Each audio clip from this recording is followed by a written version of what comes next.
Hello kids, magical stories में आपका स्वागत है। मेरे चैनल को सब्सक्राइब करें और हर आने वाली नई वीडियो को एंजॉय करें।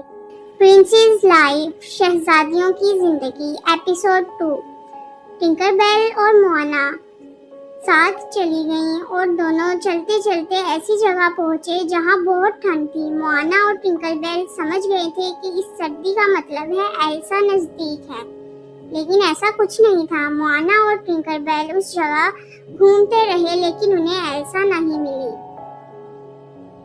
वो उस जगह से भी उदास होकर निकल गईं, लेकिन कहानी इस मोड़ पर आई जिसका इंतजार था। टिंकरबेल का पांव एक पत्थर पर आया, जिससे एक खुफिया दरवाजा खुला। टिंकर और मोआना दोनों डरती डरती उस गुफा में गईं और पीछे से दरवाजा खुद ही बंद हो गया। दोनों और ज्यादा डर गईं, पर आगे का मंजर दिल हिलाने वाला था। दोनों का मुंह खुला का खुला ही रह गया कि ये कौन सी जगह है, इतना खूबसूरत मंजर। टिंकरबेल और मोआना दोनों उस जगह को देखती देखती एक कमरे में गई जहां का दरवाजा बंद था। टिंकरबेल को लगा कि उनकी तलाश खत्म हो गई है।